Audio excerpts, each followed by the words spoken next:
आज की भाग दौड़ भरी जिंदगी में क्या हम सिर्फ लेने में लगे हैं और देना भूल चुके हैं? श्री कृष्ण बताते हैं, सफलता केवल मेहनत से नहीं बल्कि सहयोग, संतुलन और निस्वार्थ कर्म से मिलती है। श्लोक 10 से 14।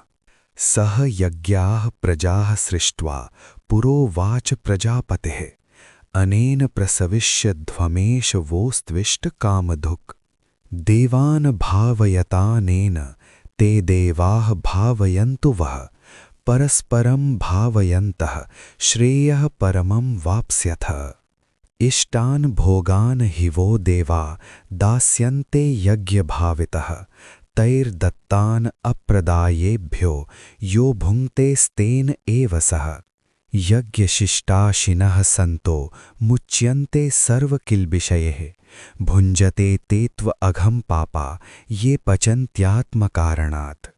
अन्नाद् भवन्ति भूतानि पर्जन्याद् अन्नसम्भवः यज्ञाद् भवति पर्जन्यो यज्ञः कर्म समुद्भवः। भगवान श्री कृष्ण बताते हैं कि सृष्टि के प्रारंभ में ब्रह्मा जी ने मनुष्यों को यज्ञ के साथ उत्पन्न किया और कहा कि इसी यज्ञ के माध्यम से तुम उन्नति करोगे तथा अपनी इच्छाओं की पूर्ति करोगे। यहाँ यज्ञ का अर्थ केवल अग्नि में आहुति देना नहीं बल्कि निस्वार्थ कर्म, सेवा, कर्तव्य पालन और प्रकृति के साथ संतुलित जीवन जीना है।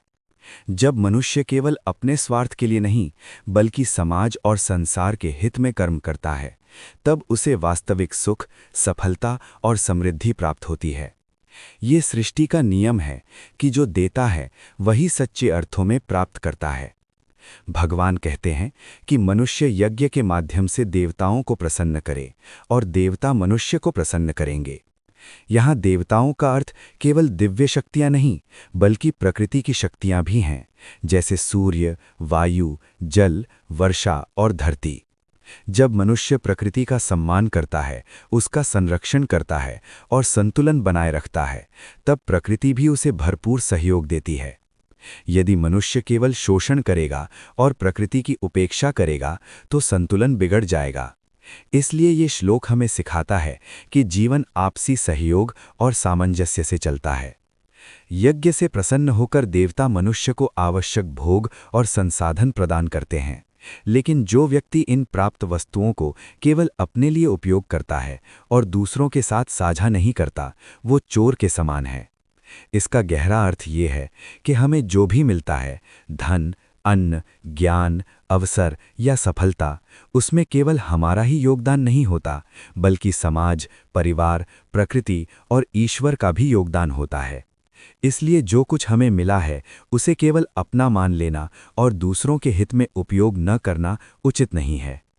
जो लोग यज्ञ के बाद बचा हुआ अन्न ग्रहण करते हैं वे पापों से मुक्त हो जाते हैं, लेकिन जो केवल अपने लिए पकाते और खाते हैं वे पाप के भागी बनते हैं।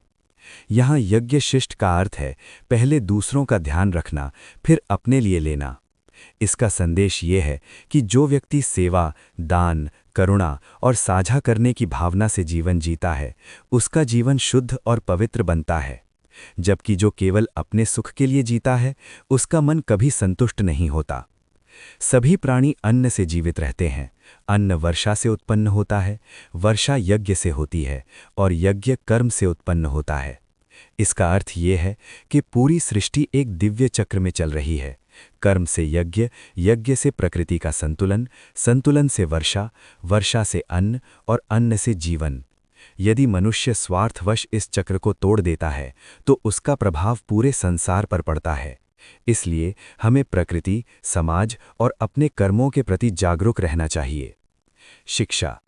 इससे हमें समझ में आता है कि जीवन केवल लेने का नाम नहीं बल्कि देने और साझा करने का भी नाम है।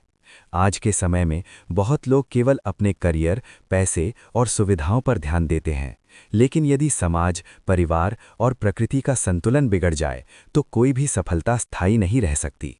इसलिए हमें अपने कर्मों को केवल निजी लाभ तक सीमित नहीं रखना चाहिए, बल्कि उसमें सेवा और सहयोग का भाव जोड़ना चाहिए।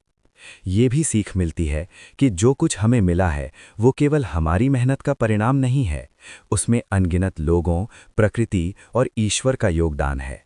इसलिए कृतज्ञता, दान और दूसरों की सहायता करना हमारा धर्म है।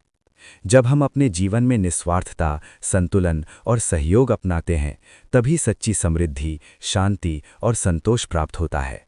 यही श्री कृष्ण का कर्म योग और सफल जीवन का सच्चा संदेश है। जय श्री कृष्ण।